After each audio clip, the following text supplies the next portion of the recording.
சதுரங்க பிரியர்கள் அனைவருக்கும் வணக்கம். ஸோ இன்றைக்கி நம்ம பார்க்க போகிற வீடியோவில் கிராண்ட் செஸ் டூர் சிங்ஃபில் கப்போட சுற்று 2லிருந்து ஒரு கேம் வந்து நம்ம பார்க்க போகிறோம். இந்த கேம் வந்து பார்த்திங்கன்னா குகேஷ்க்கும் நொதிர்பேக்கும் நடந்திருக்கு. ஸோ முதல் சுற்றில் பார்த்துருப்பீங்க, குகேஷ் வந்து பிரகோட லாஸ் பண்ணியிருந்தார். பட் இந்த கேம் வந்து பார்த்திங்கன்னா அதுக்கு ஒரு என்ன சொல்கிறது, ஒரு இது மாதிரி தோற்றதை வந்து சரி பண்ணணும் அப்படின்றதுக்காக ஒரு சூப்பரான கேம். ஆனால் இது வந்து ரொம்ப காம்ப்ளிகேட்டடான கேமும் கூட. கேமை பார்க்கும்போது ரொம்ப கன்ஃபியூஸ் ஆக வாய்ப்புகள் இருக்குது. ஏன்னா நிறைய வேரியேஷன்ஸ் நம்ம வந்து டிஸ்கஷன் பண்ணுவோம்.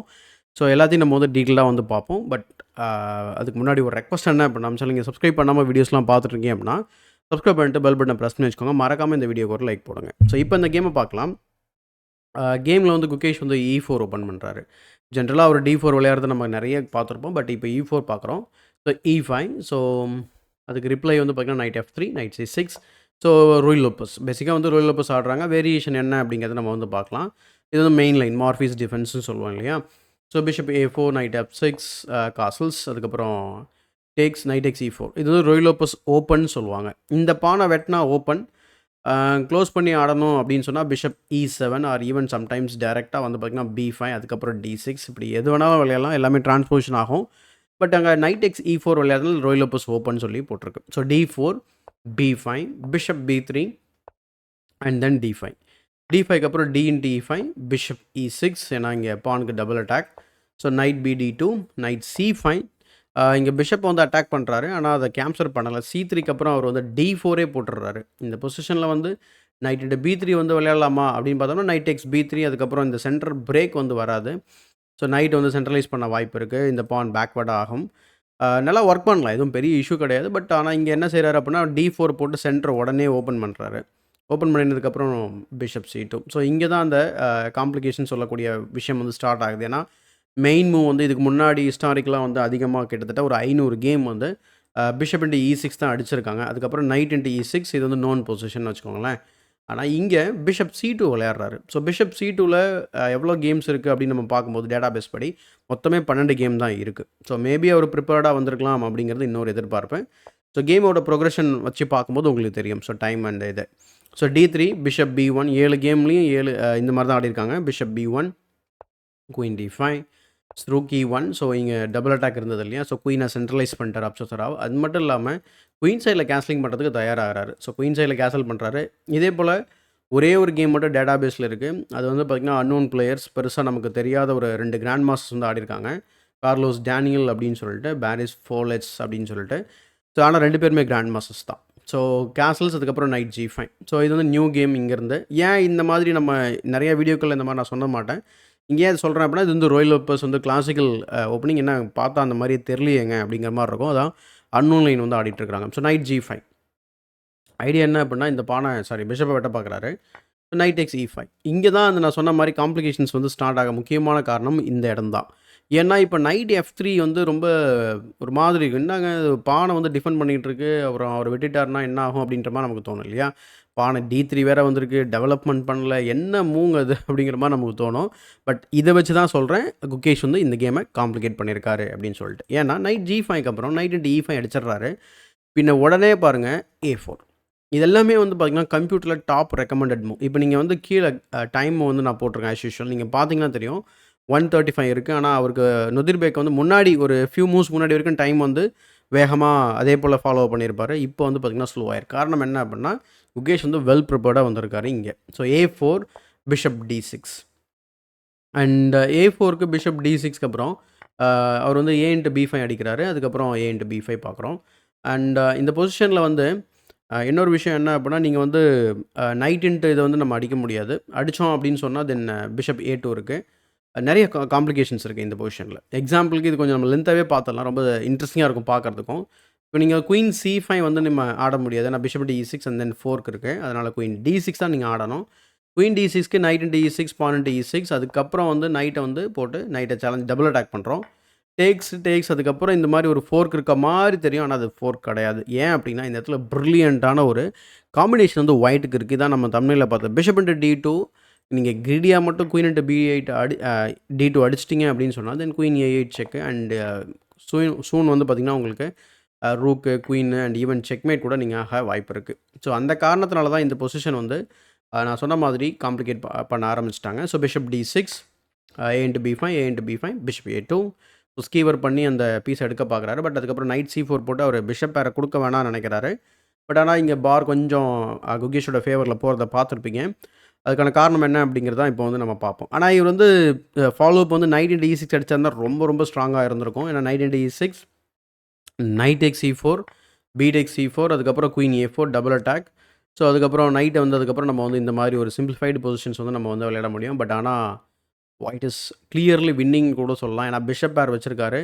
இந்த வீக் பானை ஈஸியாக கலெக்ட் பண்ண முடியும். ஒர்க் பண்ணுறதுக்கு A5 இருக்குது. அண்ட் லாங் ரனில் வந்து பார்த்திங்கன்னா இந்த 2 பானில் ஏதோ ஒரு பான் வந்து பாஸ் பானாக வாய்ப்பு இருக்குது. கிங் வந்து மிடில் ஆஃப் த போர்டில் இருக்குது. நம்ம கிங் ரொம்ப சேஃபாக இருக்குது. ஸோ அஸ் பர் த இவால்யூவேஷன் கூட நமக்கு வந்து பார்த்திங்கன்னா இந்த வேரியேஷனில் பயங்கரமான ஒரு அட்வான்டேஜ் ஒயிட்டுக்கு இருக்குது. பட் கேமில் B4, knight to D7, bishop into C4, B into C4, பின் அதுக்கப்புறம் ரூக் டு A5. அண்ட் இங்கே இந்த இடத்துல ஒரு இன்பிட்வீன் மூவ் மாதிரி நான் ஒரு மூவ் கன்சிடர் பண்ணேன். என்னென்னா பிஷப் இன்ட்டு C4 அடிக்கும்போது நம்ம வந்து அவசியமாக இதை வெட்டணுமா, நம்ம ஏன் வந்து இங்கே இருக்கக்கூடிய நைட்டை வெட்டக்கூடாது அப்படின்னு பார்த்தோம்னா, டிஸ்கவரி ஏதோ பெருசாக இல்லாத மாதிரி தெரியும். நீங்கள் ஒரு மேலோட்டமான ஒரு கேல்குலேஷன் நீங்கள் செஞ்சு பார்க்கும்போது.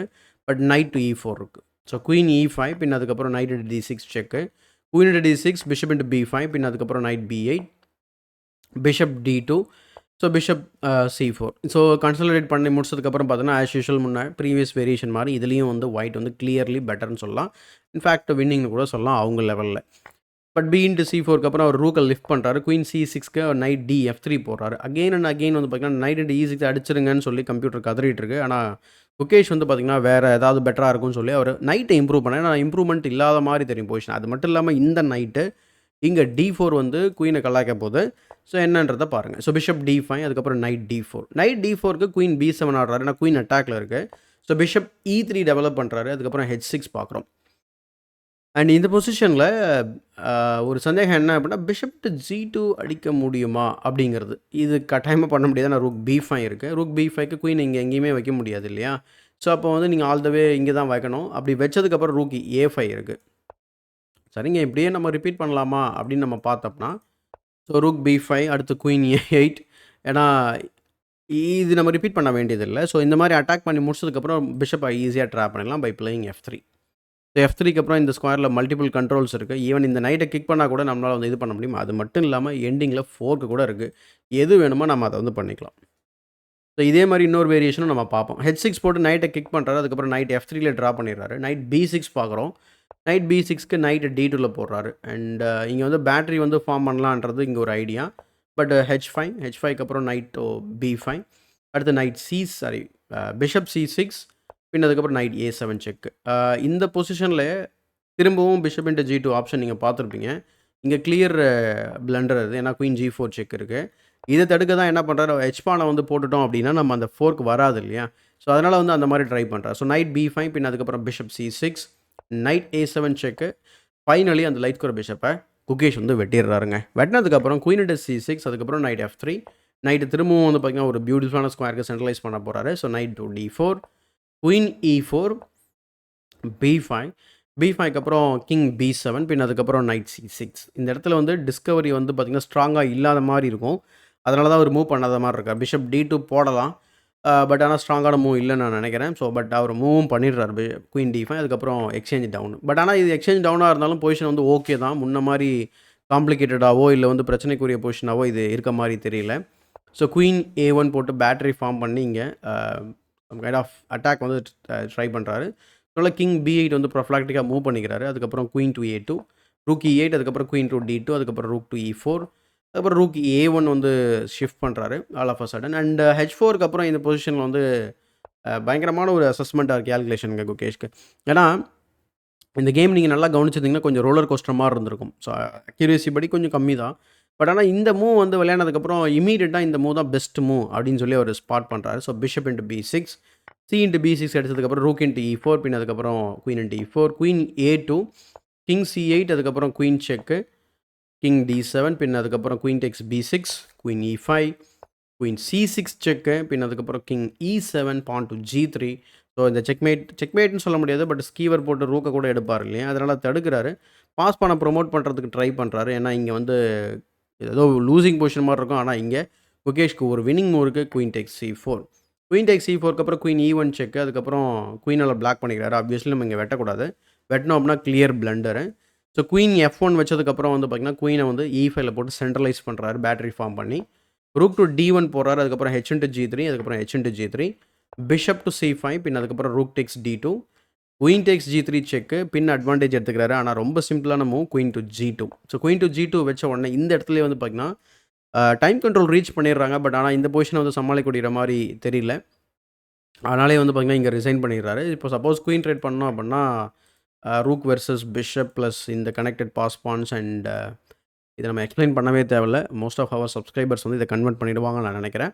ஸோ அந்த காரணத்தினால தான் வந்து கிராண்ட் மாஸ்டரான நொதிர்பேக்கும் ரிசைன் பண்ணுறாரு. ஸோ கண்டிப்பாக இந்த கேம் உங்களுக்கு பிடிச்சிருக்குன்னு நினைக்கிறேன். நான் காம்ப்ளிகேட்டடானு சொன்னேன். கொஞ்சம் வேகமாகவே நான் இந்த கேமை வந்து நான் பேசி முடிச்சுட்டேன் நான் நினைக்கிறேன். ஆனால் சில இடங்களில் வந்து அந்த கிரிட்டிக்கல் சிச்சுவேஷன்ஸ்லாம் உங்களுக்கு ஓரளவுக்கு புரிஞ்சிருக்குன்னு நான் நம்புகிறேன். அண்ட் இப்போ நம்ம குயிக்காக வந்து ஸ்டாண்டிங்ஸ் பார்த்துட்டு இந்த வீடியோ முடிச்சிடலாம் வாங்க. ஸோ ஸ்டாண்டிங்ஸில் ஃபேபி வந்து செகண்ட் வின் வந்து ஸ்கோர் பண்ணிட்டாரு. அதனால் 3.5ல அவர் திரும்ப லீடிங்லேயே போயிட்டுருக்கிறாரு. ஸோ லெவோன் ஒரோனின் வந்து 3, ப்ரக் வந்து 3. ஸோ அவங்க எல்லாம் 2 பேருமே ஒரு வின்னு தான். அதுக்கப்புறம் நிறைய பிளேயர்ஸ் வந்து பார்த்தீங்கன்னா ட்ரா மட்டுமே பண்ணியிருப்பாங்க. எக்ஸாம்பிளுக்கு வெஸ்லேசோ வந்து without loss, MBL without loss, அடுத்து சாவியன் வித்தவுட் லாஸ், அண்ட் அதுக்கப்புறம் அலிர்சா ஃபிரூஷா வந்து பார்த்தீங்கன்னா 1 லாஸ் 1 வின். ஸோ 2.5. குகேஷ் வந்து பார்த்தீங்கன்னா 2.5. ஏன்னா குகேஷ் வந்து இந்த கேமை ட்ரா பண்ணியிருந்தா கூட ஒரு 2ல் தான் இருந்திருப்பார். நொதிர்பேக்கை வந்து வின் பண்ணனால ஒரு 2.5ல இருக்கார். என் கிறிஸ்டாஃப் ஜூடா அவர் 2. நொதிர்பேக் வந்து இது சரியான டோர்னமெண்ட் இல்லை நான் நினைக்கிறேன். நான் 3 லாஸ்ன்றது it's too much for him. So அதுவும் இந்த மாதிரி ஒரு சர்க்கியூட்க்கு தேவையான முக்கியமான ஒரு டோர்னமெண்ட்டில் அவர் இந்த மாதிரி பர்ஃபார்ம் பண்ணாமல் இருக்கிறது ஒரு பெருத்த ஏமாற்றம் அப்படின்னு சொல்லலாம். என்ன காரணம் அப்படின்னா, அவர் கேண்டிடேட்ஸ்குள்ளே போகிறதுக்கு இந்த சர்க்கியூட் பாயிண்ட்டும் ரொம்ப ரொம்ப முக்கியம்.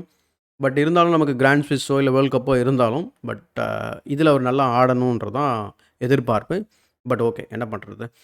ஸோ இதுதான் வந்து கரண்ட் ஸ்டாண்டிங்ஸ். அண்ட் இந்த வீடியோ பிடிச்சிருந்தா லைக் போடுங்க, மறக்காமல் மற்றவங்களுக்கு ஷேர் பண்ணுங்கள். தமிழ் செஸ் சேனல் சப்ஸ்கிரைப் பண்ணல அப்படின்னா சப்ஸ்கிரைப் பண்ணிட்டு பெல் பட்டனை ப்ரெஸ் பண்ணி வச்சுக்கோங்க. இதே போல் ஒரு பயனுள்ள வீடியோவுடன் உங்களை சந்திக்கும் மாதிரி உங்களை விடைபெறுவது உங்கள் சதுரங்க சாணக்கியன்.